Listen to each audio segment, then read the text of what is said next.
Welcome, everybody. My name is Mike Murray. My co-presenter here is Lee Kushner. Thank you for coming to the presentation.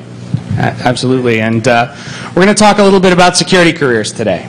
And I thought we'd start by talking about where this all got started.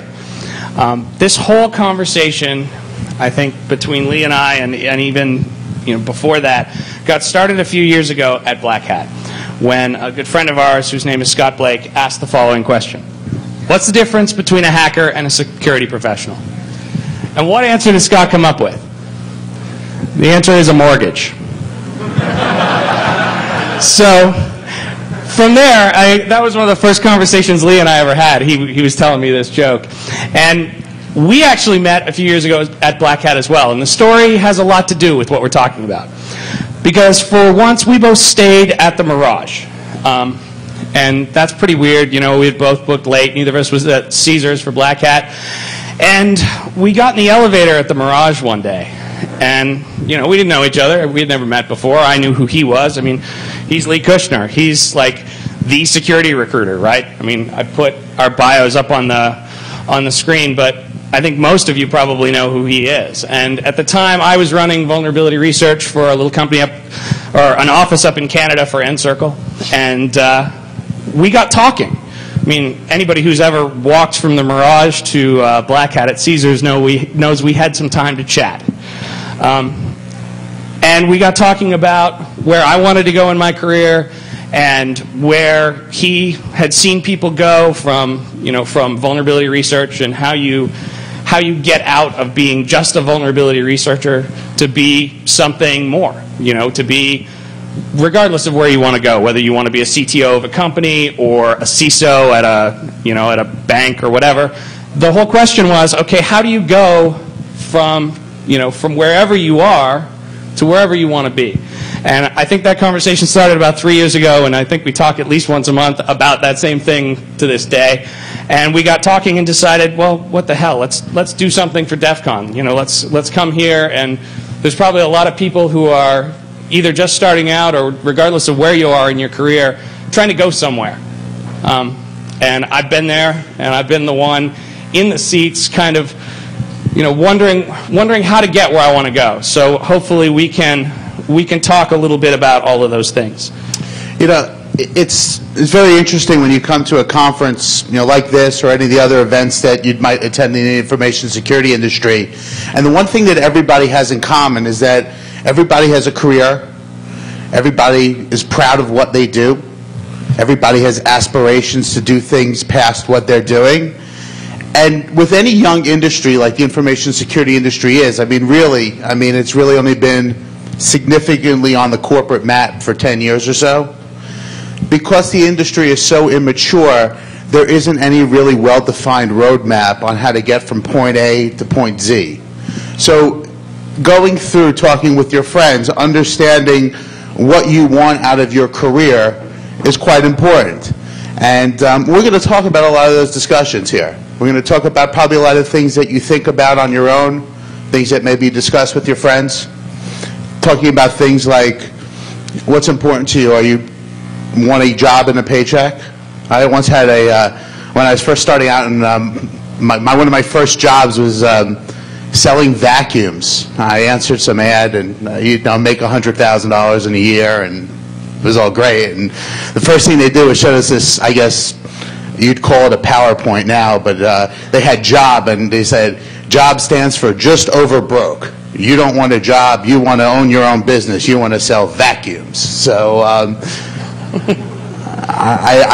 that was my shortest duration of any of my jobs, T-minus 2 hours. But you want to talk about things about, what is your career path? Because your career path is different than anybody else's in this room. It's unique to you. Things that are important to you are things that are important, back to other folks. Go back to the other slide. Yeah. Just in things like taking ownership of your own career. How do you go about doing that? Building your own brand. Helping define who you are. What makes people think, what others think about when they hear your name or when they think about your work and your work product. what really is the best job that you have, or how you can make the most out of your own job, the one that you do have. How could you make your job better? Understanding why is a good reason to change jobs, really understanding what might be a bad reason to change jobs, and really trying to figure out, how to get where I need to go. So we've been up here for about 4 minutes, and I think between the two of us, we've probably said the words career path about 10 times. And you guys have probably all heard those words a million times.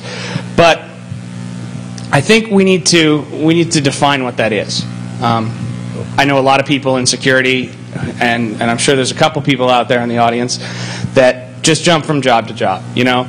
Oh, this sounds cool today, this sounds cool tomorrow. And that's kind of a neat way to live. It's fun, but we've both seen a lot of people who look up 10 years later and go, well, my skills are obsolete, now what the heck do I do? All those things, all your decisions, and I think the one thing that, it'll be a recurring theme today is that whatever decision you make regarding your career, you will ultimately reap the rewards from, and you will ultimately pay the consequences of. So when you're making any of these decisions, you have to really think about getting the information, getting the right information, and figuring out how that affects you personally. And security is particularly interesting for that because, as Lee mentioned, it's a young field. If you think about a lot of the careers that maybe our parents had, or people that we know that aren't in tech had, the career path is very different, and we need to be clear about what's different in those career paths than is different in ours. In most careers, you get this well-defined steps. If you look at, let's use accounting as an example. We all like to pick on accountants, don't we? You got to pick on accountants. So, think about the career path through accounting. You go through school, you get a degree in finance, and then you start working your way up. And it's pretty well defined. You start out as a junior financial person, and you pretty much move up through senior person, controller, CFO. Some people jump off to do their own accounting firms and that sort of thing, but for the most part, the steps are pretty well defined. There's a degree in it. Everybody knows that you have to get your CFA, I think is... CFA is Canadian. I can't remember what the well, your CPAs, your CFPs, exactly. Or some sort of C. Yes, and actually in that field, the C actually means something. Well, the other thing is this: if you asked 100 CFOs, how did you become a CFO? You would probably find 100 very similar career paths. And they'd all look like that, actually. Somewhat. Yeah, pretty much. And security is different. Security is really more like a real mountain, where there's a whole lot of different ways up the mountain. I could probably, you know what, I might actually do a little bit of the survey here.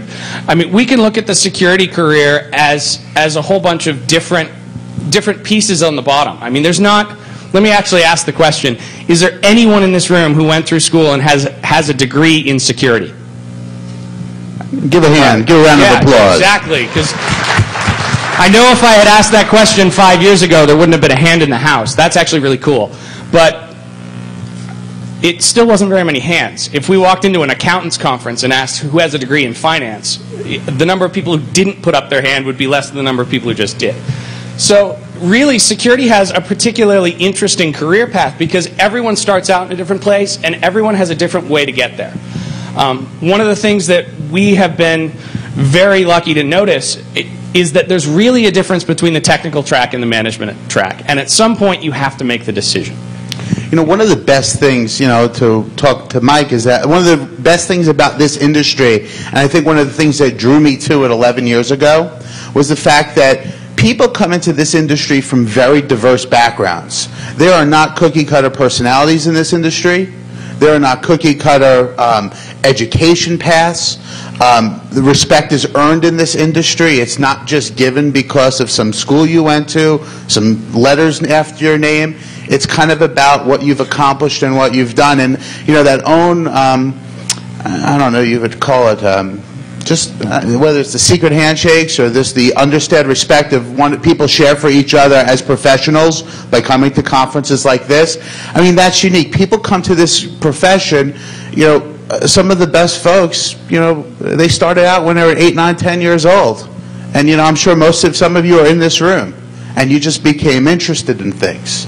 and you just became interested in wanting to learn, and you become passionate about it, and your avocation became your vocation, because someone's now writing the checks. And that's a really great thing about this industry. And when Mike said that, 5 years ago, people wouldn't have had a function, a degree in information security. It just didn't really exist. Here and there, a couple of programs, but the fact that it's coming so quick and it's accelerating so much, I think that's just a testament that, finally we have a place where people who have interested in doing the type of work that you all do.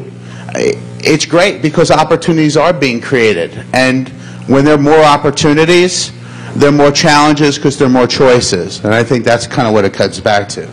Absolutely, and so fundamentally, I mean, we're pretty excited about this. Anybody who talks to either of us for more than 5 minutes has probably heard us talk about some facet of this. But really, why should you guys care? And that's really the big question. And my answer is that the rules have changed. When our parents went to work, the game was different. My mom worked for a large bank in Canada for 34 years. Same job. She moved up, and her boss always took responsibility for making sure she had the right training, and they defined her career path, and every year they reviewed her and said, hey, you're doing a great job on your career path. Keep that up. And very few people changed careers. Very few people went out and changed jobs. But the world is different, and especially in our industry, the world is different. This is not an industry. So I actually spent 6 years at one company in this industry. And by the day that I left, I was the only person that remembered the day that I started. When I tell my parents or my grandparents how often I'm switching jobs, they look at me like I've lost my mind. And I'm sure that there's more. I'm seeing a lot of nodding heads out in the audience, so I've got a pretty good idea that you guys have all experienced that. And what we're really here to say, and I hate to be the ones to tell you all this, but it's all up to you. In our parents' generation, the company took care of you. The company made sure you had a pension when you retired. The company made sure that you were growing. The company made sure that you were doing the things that needed to be done. Not no more. It's all up to you. And so you really need to take the responsibility for your own career, because nobody's going to make it happen for you, except you, really. Ultimately, you're the one that will, like I said before, that you'll reap the rewards or you'll pay the consequences. So every decision that you make has a cause and effect to it. And Mike was talking about, it's a personal issue here. You really have to know yourself. You really have to know what's important to you. You have to know what makes you tick, and you have to know what gets you excited and where you actually might want to get to. So fundamentally, who are you? And the quote from the previous slide is an important one, and was said a few thousand years ago by a guy who kind of knew his way around. And it's the fundamental question when you're asking yourself about your career. What are you good at? What gets you out of bed in the morning? What gets you excited? And what are you not so good at? I'll tell you about myself. If you put me in a job where all I did was watch logs all day, I would go absolutely insane. I would just go nuts. If you put me in a job where I just had to manage, that everything just kept going the way it was going yesterday, I'd go nuts. But if you put me in a job where there's nothing going on, my job in Canada, the only thing that was in Canada when I got there was a cafe. We didn't have real estate, we didn't have an office, we didn't have a team, we didn't have anything. I flew up there, we started interviewing. There are a couple people here who actually interviewed in that cafe before we had an office. And that's the kind of challenge that gets me excited. I bet some people in this room would be absolutely terrified by that. The point is, you have to know what you're good at, you have to know what you like. And only then can you really make the decisions about where you want to go. I always think of it as the vegetable theory. When you're a child and your mom or dad prepares you some vegetables, you figure out which ones you like and which one you don't like. And if you keep liking broccoli, well, then mom continues to cook broccoli. If you hate cucumbers, you don't get cucumbers anymore. So the truth is this, is that you're trying to figure out what it is that you're good at, and you're being able to either dismiss it or be able to embrace it. And I think that those things are just very important. And when you think about yourself, thinking about kind of, well, what it might be your strengths, what might be your weaknesses, where you might want to develop your own careers and your own skills to either make yourself a more rounded, well-rounded person and be able to find yourselves positions that enable you to do things that actually take your skills, utilize them to the fullest, develop your weaknesses so they don't exist anymore, and those types of things. So all the research shows that you are going to be happiest when you're doing the things that you're the best at. If you read most of the research out there, it will tell you that when you are working on the things that you're already competent at and you're expanding those strengths, you're happiest and most challenged. And we'll talk about strengths and weaknesses in a second, but I want to talk about skills for a second, because when we have a tendency to talk about skills, the first thing that comes up is what programming languages do you know, and have you used IDA before, and can you reverse engineer protocols, and how comfortable are you with TCP dump on the command line? And that is a really important part of skills, but it's not the whole deal. There's a whole lot of skills that when you're a hiring manager, and I've hired enough people to speak to this pretty authoritatively, you're looking for more than just the technical skills. I mean, there's a lot of people in the world who can code. There's not necessarily a lot of people who can work together to solve a problem, or who can solve a problem they've never seen before, or who know how to research and find the answer to something that they didn't see in a book somewhere. And so I ripped off this model from something that was in the Harvard Business Review a couple of years ago, and I've sort of expanded it over that course of time to the point that it doesn't really look like what was in HBR anymore. But it was called the Portfolio Model of Human Capital, and really the idea is, how do we talk about all the skills that people have? Because technical skills are only one of those. And technical skill here, there's a reason I put quotes around technical. Because if you're a manager, the technical skills of being a manager aren't necessarily what we would consider IT skills. There are things like budgeting and PowerPoints and doing Excel spreadsheets and making sure that you can make a strong cost justification for things. Those are the technical skills of managers. But there are a whole lot of other skills that we don't talk about as often. Strategic skill, where you're talking about, can someone think on a broad scale? Everyone pretty much can get a task list done. Can someone prioritize and figure out how to have how to make decisions with strategy? How well do they know the industry?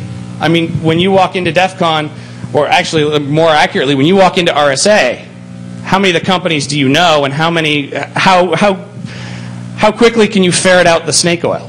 How do you know how the puzzle pieces fit together? Exactly. And how does that relate to your job? Not just what your job is, but what your company is doing as a whole. I mean, one of the questions you're talking about skills, just by a show of hands, how many people here think they have good communication skills? How many people think that all the people they've talked to recently have good communication skills? I think there's a mismatch there. Communication is a skill. Everybody thinks, in the recruiting business, people always say to us, they say, well, I'm a people person. That's great. We're all people persons, we're people. But I mean, when you think about it, though, communication is a skill. It's a skill that has to be developed just like technology. It has to be developed just like anything that you do, and it's a skill that you have to work on. So there are different degrees of people's communication skills. How many people think they're good negotiators? Of course. Everyone's a good negotiator. Everybody goes to go buy a car. Of course we're going to negotiate those prices well. The truth of the matter is that that's a skill as well. So a lot of skills that we think about are just actually kind of coming towards us, are things that we just assume that we're good at. The assumption that we're good at it almost discredits the skill itself. So when you're thinking about all these different skills that create a skill matrix or will enable you to be successful in your career, you have to then be able to put your own value and your own score to those skills, take a baseline of where you are, and then figure out and be honest with yourself about, what do I need to do to improve? How can I go about improving? And is it even worth improving? Absolutely. So there's actually something I wanted to sort of backtrack and talk a little bit about on here. It's that line that says weirdness quotient. And I think it's a really important thing that we all overlook. Because there are places where you will fit in and there are places where you won't. If you like to wear a suit to work every day, there's a lot of tech startups where that's going to be kind of strange. If you hate to wear a suit every day, I wouldn't suggest working on Wall Street. And that's an important piece to know. What is your work? What is your sort of style, and how does that fit into whatever company you're looking for? Are they going to think you're absolutely freaky and out there? Because you have to be able to form relationships with these people. And so, jumping away from that for a sec, we talked a little bit about strengths and weaknesses.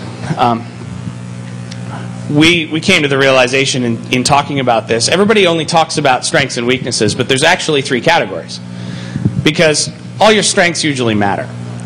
But we spend a lot of time, and I'm sure everyone has been in that performance review, or at least a lot of you have been in that performance review, where someone tells you that you're weak in something that you know has absolutely no bearing on your job. And that if you don't improve that you get your job done just fine every single day of your life. So there's actually 2 types of weaknesses. There's the ones that actually keep you from advancing in your career and actually impact you. And there's the ones that don't. And you really have to figure out which ones make the difference. Because unfortunately, back to the whole theme of this, nobody's going to tell you. It's up to you to figure that out. And learning which of those are which is going to allow you to spend a whole lot less time wasted on fixing weaknesses that don't matter. Again, I'll use a personal example. I have a tendency to get bored really easily. Luckily, I'm in information security. That doesn't much matter because I work in an industry that's fast enough and in jobs that give me the opportunity to work in 12 different ways on any given day. I can be working on PowerPoints in the morning and Excel in the afternoon and code later in the evening. I don't have to worry about getting bored. In another industry, that would be a difference that mattered. If I was an accountant, for example, that probably would not be such a good trade. So you need to figure out which are which and move on that.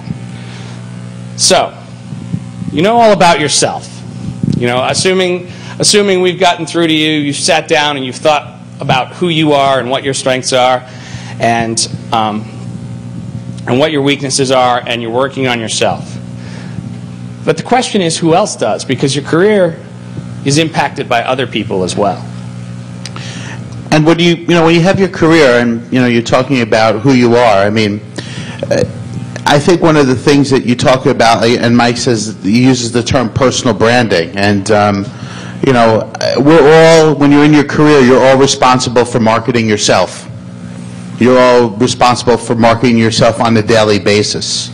You're responsible for enabling the people who you work with, the people who are your industry peers, the people whom you report to really understand who you are, so they have a good understanding of what you're capable of and what you'd like to tackle.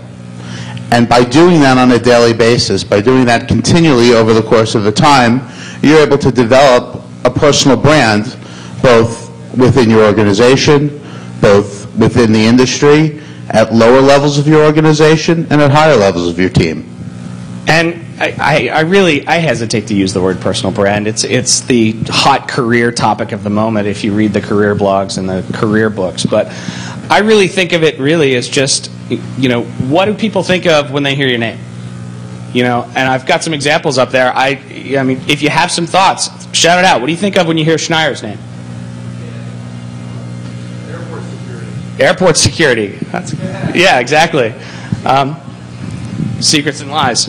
We all have this pretty much the same picture of Schneier in our head, don't we? I bet if I asked all of you, about Bruce, we could all give a pretty similar picture. Ditto any of the names that are up there. And so that's what your brand really is. Your brand is, what do people think of when they hear your name? And if you can find a common denominator there, that's what represents you in the world. Now, of course, I'm talking about this, and I'm using all these names that everybody's heard of, right? I'm using all these famous names, and you're probably sitting there going, yeah, but I don't have books, and I don't have all of this stuff. But it's not just about that, because you do have a personal brand. Branding happens on smaller scales. And I think it's really important to realize that you have a brand whether you like it or not. I mean, anybody can think about their friends and think of the guy who's always late or the girl who's always late. Everyone has that person in their life, I'm sure. And realize that's their brand to you. That's their brand in your circle of friends. You have a brand at your company, whether you like it or not. Whether it's you're the person that everybody goes to when everything falls apart, or whether it's you're the person that's always late to meetings. You have a brand. And these are the things that are going to cause you to succeed or not so much succeed in your career. So ask yourself, what's your brand? What do you want to be known for? What do you want to represent when people hear your name? And the hard thing is, it's not always easy to change your brand. I mean, if your friend who's always late started showing up on time, you're not going to just magically start thinking of them as the friend that's always on time. It takes time with that. Where it doesn't take time is with new people. And the opportunity to meet new people is an opportunity to teach people about a different brand.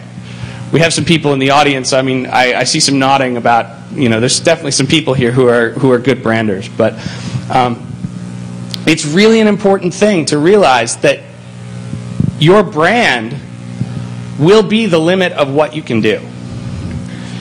Now, I have a question.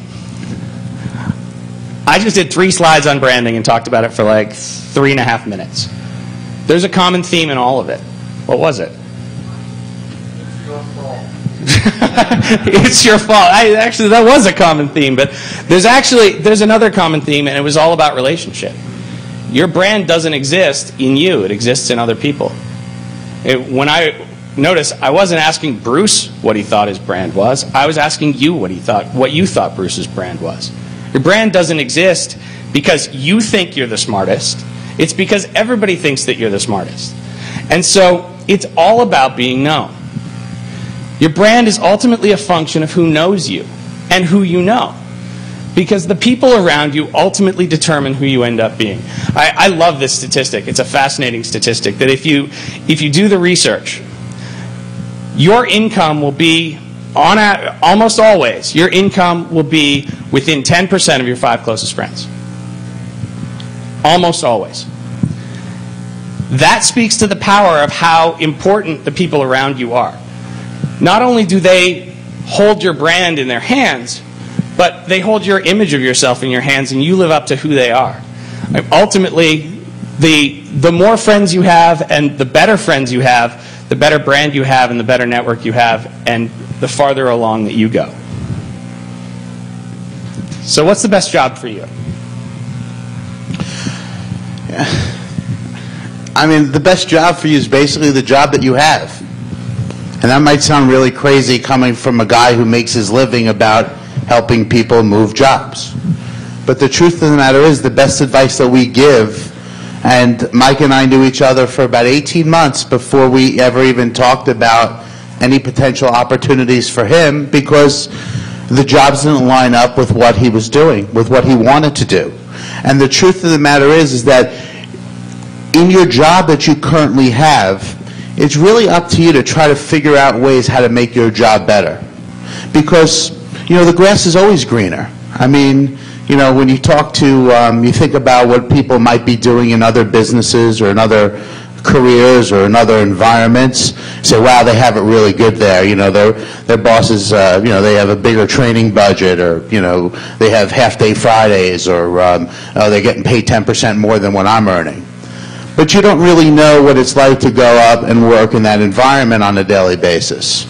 So the truth of the matter is that everybody creates an illusion that, their job's really not as good as what could be out there. And I think that, you always think about, what might be. And I think that's a big trend, because you hear stories about someone who just got a huge pay raise, or you hear somebody who's just doing something uniquely different. And you say, I want that job too.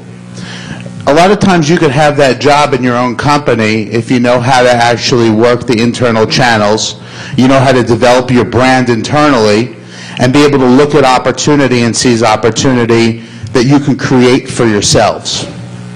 I think that it's a pretty good assumption that there's more security work than there are qualified people to do it. Would most people agree with that statement? And I think that there's generally more work where people do not understand information security in a corporate environment that could really utilize the help of somebody who understands information security from a technical perspective, from a business perspective, from a marketing perspective, about how that will all tie in with their careers. And they're looking for help. They're looking to understand. People inherently want to know what they're doing. Nobody ever likes to feel like they're an idiot. So by taking opportunities to help educate people about what you're doing and seizing opportunities, seizing roles, seizing different areas where your expertise can be applied to people who don't have it, ultimately you will create more opportunity, you will create a better job, and when that promotion comes up, when that opportunity comes up, your name's going to be the one on people's tongues. Inherently, finding better opportunity, it's your responsibility on a daily basis to try to drive yourself in those directions. I got a great story about that, which, I guess about a year ago now, I took a particularly interesting job, and it was a fascinating opportunity, and it was an opportunity to work with a really cool team of people and work for a really cool CISO doing some really incredible work. 2 weeks after I got there, CISO got fired. And they didn't replace the CISO. They basically decided to mothball the entire department. And it got particularly ugly. So if you talked to me a year ago, I've always been interested in careers, but I wasn't the kind of, I certainly hadn't studied this stuff to the point that I could get up here and speak about it. And I had the singular opportunity to work in a place where I've never seen a group of security professionals so unhappy in one place. It was like you wouldn't believe.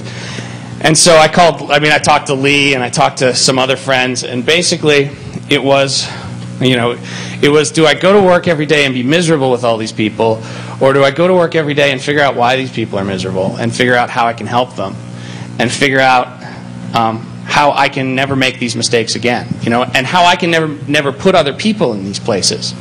And so I spent the best part of the almost 10 months that I was there doing my best to figure out what the silver lining is, doing my best to help, and doing my best to find the opportunities to learn and add value where I could, even in the worst of situations.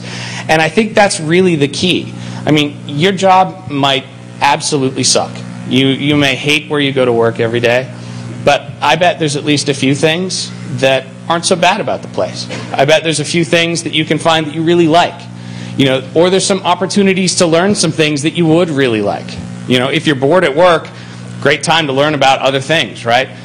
What most of us do when we're bored at work is we end up surfing the web and reading random crap, right? It's fun. It's not necessarily the most constructive thing in the world.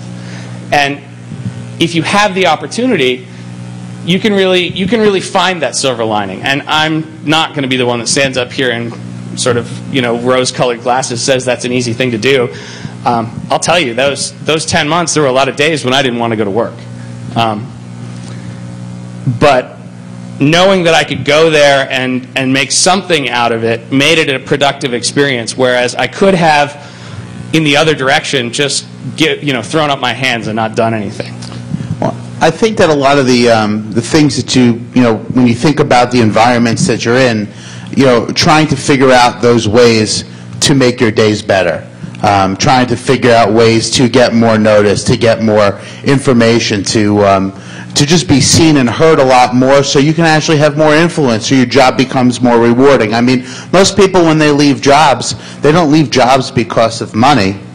They leave jobs because they believe nobody cares about what they're doing. They believe that they're unwanted, or they believe that their advice is not listened to. So, there are a lot of things that you can do, as far as, when you're talking about your skills, you're doing on a daily basis, what you try to do is to really try to think about the skills that you have and try to how to build them. And how can you go out and build your skills? Is it the idea of getting a different certification?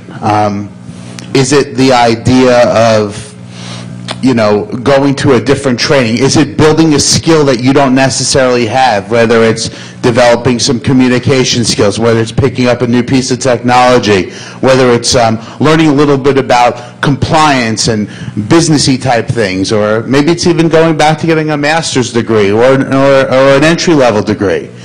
Whatever it might be, you know, whenever you're making an investment in yourself, you can never go wrong. I mean, most people, a lot of times, will look at companies and say, well, my boss is not giving me any training budget.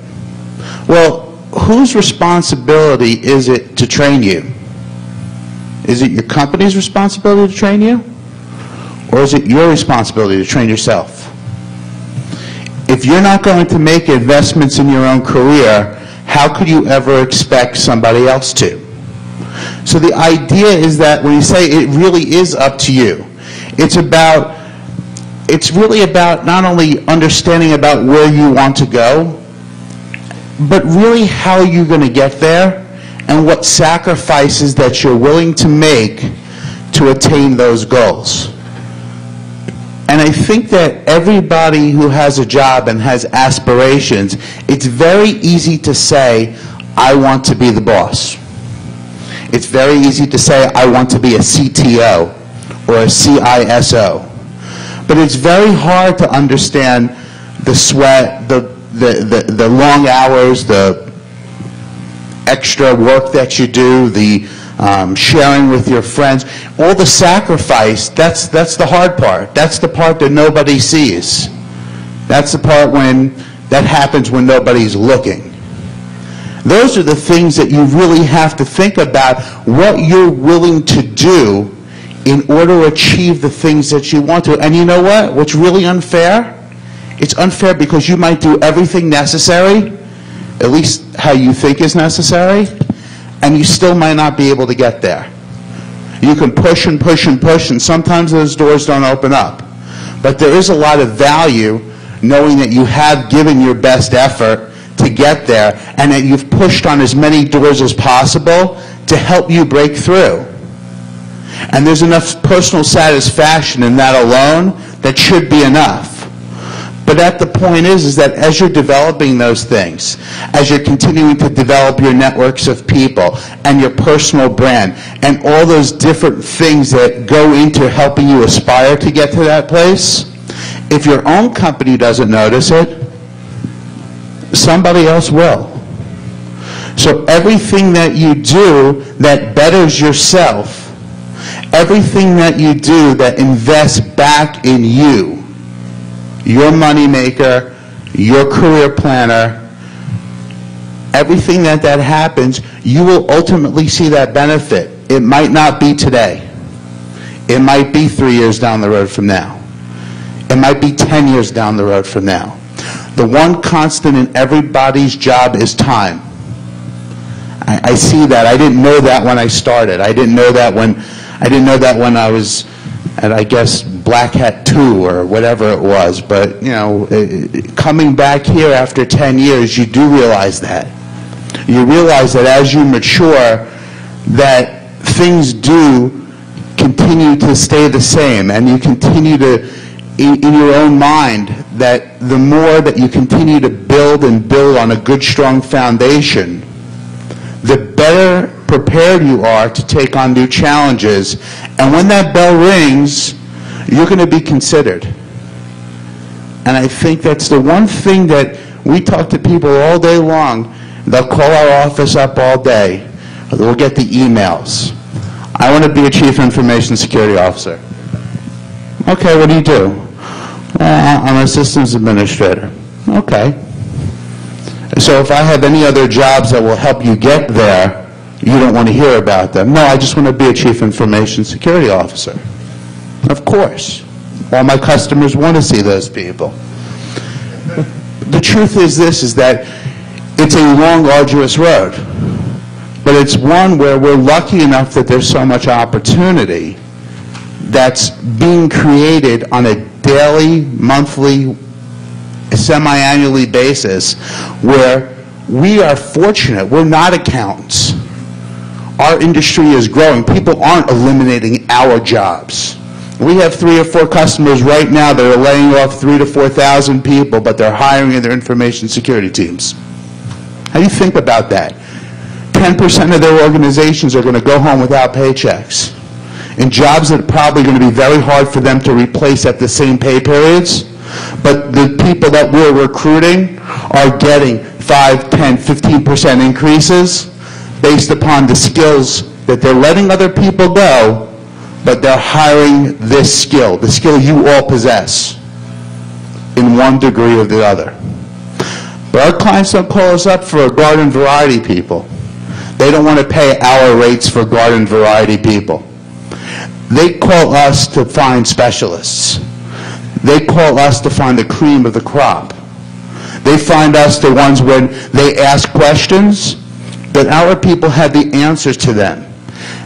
And as much as what you're doing, it's about differentiating yourselves from the pack. It's about going the extra effort. It's about jumping the extra mile and doing those things. I'm going to jump in with a story, actually, because there's something on this slide, and the guy I'm about to talk about is in the room, so sorry.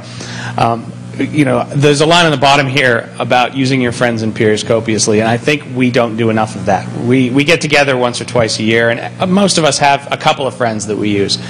But a great example of using friends and peers is really seeing, you know, I saw somebody do it in a job search once, and it was incredible. He was looking for a job, and so was a couple of his friends. So they got together every single day and compared notes on their interviews, studied the same things, worked on the same things, and basically created like a I'm going to find a job club. And I actually ended up hiring 2 of the 4 people in the club because they were so dedicated and they were such they were so insanely intense about it that they just made it happen. I mean, these were guys who you guys didn't have the resumes that anybody in this room did. But they got hired because they were so intense about it, and they came to interviews so prepared that I've never seen anything like it. But we're running short on time, so I'm going to jump through the rest of the slides a little bit more quickly. That's good. So how do you know when it's time to change jobs? There's really only 3 reasons to change jobs, ever. There's only 3 good ones. The first one is your life changes. You know, for some reason you need more money. For some reason you have to move. You know, personal happiness or you know, life balance. Suddenly your boss starts asking you to work 80 hours a week and never take any time off, and you never see your family anymore. Great reason to switch. Career changes. You know, you've reached the end of the road as far as challenge in this particular job. You know it's time to move on to the next thing. You know this job isn't getting you to where you want to go.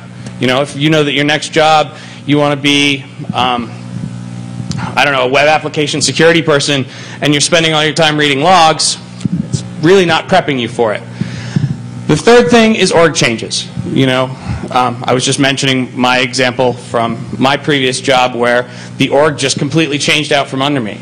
I did make the best of it, but as far as going back to career, when the security team gets wiped out and you're a security person, it doesn't so much, you know, lend to your career path. So in general, those are really the only 3 reasons we've seen. You know, a lot of times when, you know, in recruiting and things that you think about, when recruiting really becomes successful at the level that we deal with, is that when the employer gets something that they need and the employee gets something that they want. And that's really where that intersection kind of happens.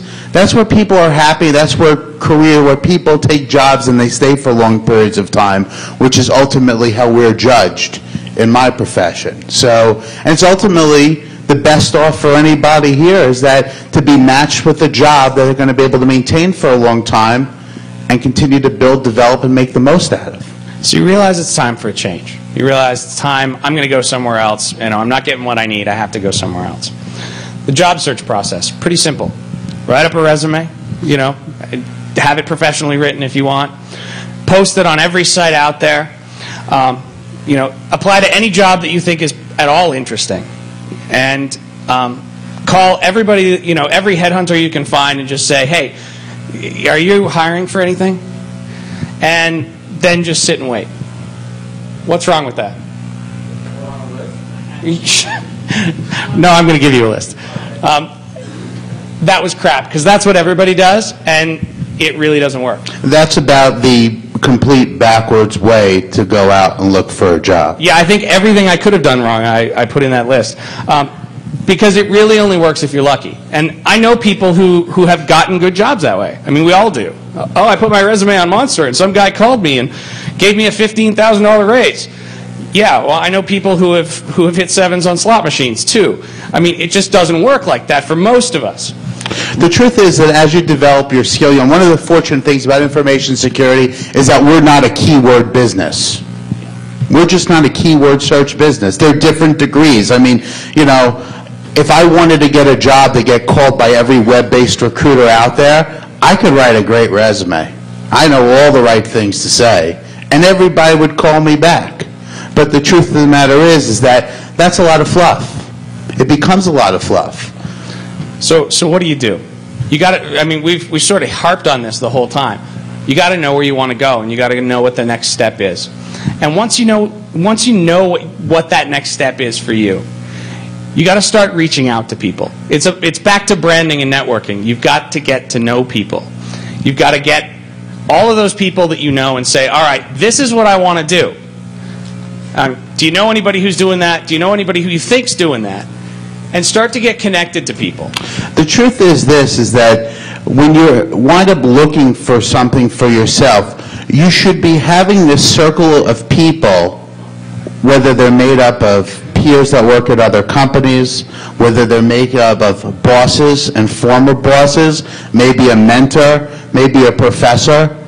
I will go out on the limb and say, if I was a chef, I would find the best chef recruiter I had possible. If I was the best real estate attorney, I would find a real estate attorney.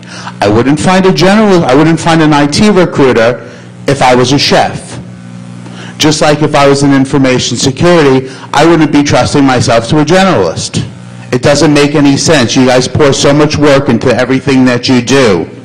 Why would you trust your career to somebody who only does that a part of their time? And that's the problem with internal recruitment functions in corporations, because they're so tasked doing so many different things, they can't possibly understand what's important to you, information security professional. So we're sort of getting we're about to get the hook here, but I wanted to wrap up and say, I mean, there's a lot that we haven't talked about. Lee and I could have talked for 3 or 4 hours on this and probably not run out of topics, because there's so many different pieces to managing your own career. We're going to go to the Q&A room as soon as this is over. If you have questions, we'd love to answer them. Before we go out, I actually wrote a book. When I was working at that company, I got so frustrated with the way things were going for people, I ended up writing a book. And I set up an email address. Anyone here who wants a copy of the ebook, just fire off an email to defcon@forgettheparachute.com. It'll send you a copy of the ebook.